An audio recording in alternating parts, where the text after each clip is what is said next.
इज्राएल कड़ा चेतावनी लेबाननवासी को सीधा टार्गेट कला इज्राएल देश को फेर नहीं कही देला चेतावनी 60टी गाँ एवं इज्राएल कब्जा नेतान्याहुଙ୍କ बिछा जाइतिबा जालरे एक प्रकार फसी जाइछि हेजबोला संगठन मासे जाए युद्ध बंद करने को कहिथिले नेतान्याहु।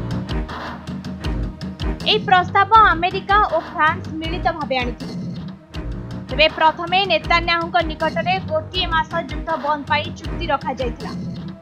से एथिरे राजी होई जिबारु परे हेजबोला संगठन को मध्य एही चुक्ति कुहा जाइथिला।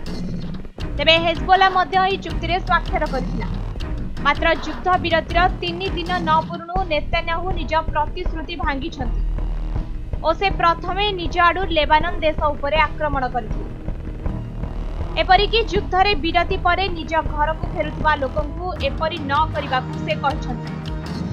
पाखापाखी लेबानन ने थिबा 60टी गाँर लोकंकु निज अंचल को फेरिबाकु नेतान्याहु मना करिछथि। एथिरु स्पष्ट भावे बारी होई जाइछि जे ए युद्ध एबे बंद हेबार नै आगकू एही भଳି लागि रहिथिबो। बे मध्य प्राच्य युद्ध रे ब्रेक लागिथिबारु समस्त देश खुशी व्यक्त करथिले। मात्र एबे एपरि किछि हेबो नाही बोली जणा पड़िछि। नेतान्याहु दक्षिण लेबानन ने आक्रमण पाई प्रस्तुति चलाइथिबा जणा पड़िछि। सूचना योग्य जे युद्ध बंद पाई सारा विश्व अपेक्षा करथिला कारण युद्ध स्थिति जोगु सारा विश्व एहार परिणाम भोगुथिला। किछि देश रे वाणिज्य कारोबार मध्य एक प्रकार ठप होई रहिथिला। केवल सेतिक नुहे युद्ध जोगु मध्य प्राच्य रे थिबा देशगुड़िक अनेक क्षति सहथिले। तेबे अमेरिका राष्ट्रपति निर्वाचन रे डोनाल्ड ट्रम्प जितिले युद्ध बंद करिवे बोली कहिथिले। जदि देखिबा आसंता वर्ष अमेरिकार वर्तमान राष्ट्रपति जो बाइडेन को कार्यकाल समाप्त होबो। एहा पर जाई डोनाल्ड ट्रम्प राष्ट्रपति भाबे नजर आसी।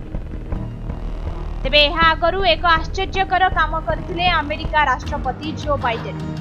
से युद्ध बंद पाई अनेक दिन धरी इज्राएल और हेजबोला सह जोगाजोग करि आसुथि।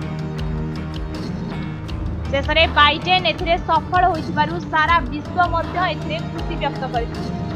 तेबे जदि देखिबा किछि समय पाई एही चुक्ति को मानिथिले नेतान्याहु सरकार। मात्र परे निज आडू लेबानन ने मिसाइल माड़ आरंभ करथिले। एथिरे 3 जण लोक घायला होइथिले। जदियो आक्रमण सेतेटा गंभीर नथिला मात्र निज प्रतिश्रुति भांगी सारिथिले नेतान्याहु सरकार। एही घटना एबे विश्व रे पूर्ण चिंता बढ़ाई दैछि। ब्यूरो रिपोर्ट समय लाइव।